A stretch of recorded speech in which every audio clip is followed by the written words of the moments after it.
Ms. Alex Yam.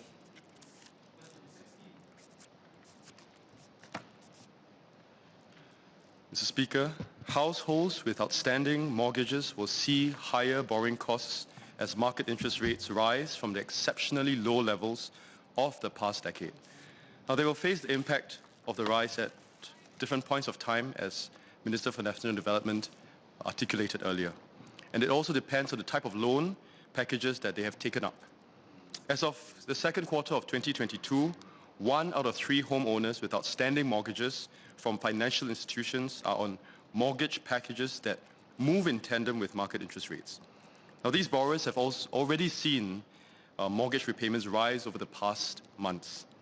The remaining borrowers are then either on rates linked to bank board rates or fixed deposit rates, which track market interest rates but with some lag, or 2, on fixed interest rates for the first 1 or 2 years of their loans. Now, regardless, as rates continue or could continue to remain high beyond the next 2 to 3 years, all households will face higher borrowing costs than today and should therefore exercise prudence in their new borrowings. On the whole, the household debt situation in Singapore remains generally healthy. The proportion of non-performing mortgages among financial institution loans is low at 0.3%, and the number of foreclosures has in fact trended down since 2021 and has remained low at fewer than 30 units so far this year. MAS does not expect widespread foreclosures in the near to medium term, and the situation in fact reflects in part the measures we have put in place over the years to limit the amount one can borrow to buy property, including our recent further tightening of these limits. Now, stress tests by MAS suggest that most households should still be able to service their mortgages under scenarios of further interest rates hike and significant income losses. A relatively small proportion of highly leveraged households may, however, be more constrained under a stress scenario. Mr. Saktiandi, support.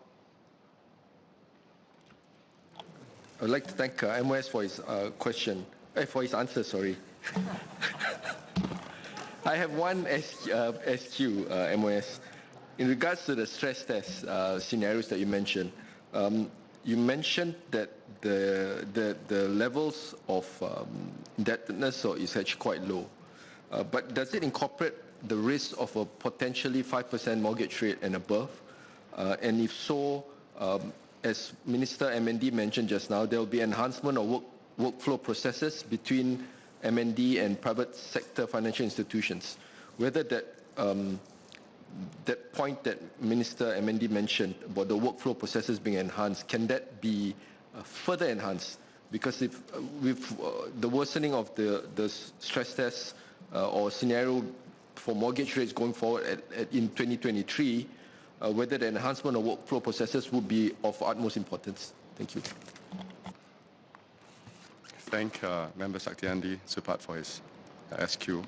Well, we have conducted a series of stress tests, and most of the stress tests by MAS suggest that, as I mentioned earlier on, most of the households, including borrowers on these floating rate packages, should be able to service their debt, even under very conservative scenarios of simultaneous interest rate shocks and also income loss, and also a full pass-through of a sharp global interest rate hikes. Now, these stress tests, I might qualify or caveat that they only assess debt repayment ability based on income. So, in fact, household savings such as cash and CPF ordinary account funds, for example, which could provide financial buffers, are excluded. So they are relatively conservative in those regards. Maybe I share another aspect which might be useful, is that if you look at it from a bottom-up perspective, MAS account level stress test of new borrowers has assessed that most households, in fact, should be able to continue servicing their debt under stress assumptions of even a 400 basis points increase in interest rates and a 10% reduction in income. So we have conducted these stress tests based on quite conservative measures, excluding CPF, OA, cash, and also in stressing in quite higher rates of interest rates increases. But as Minister MND had also earlier mentioned, MAS is working very closely with MND to monitor this situation carefully. And for those that are unable to service their loans, we will find ways in which to allow for debt repayment, restructuring, as well as to look for alternative housing. Thank you.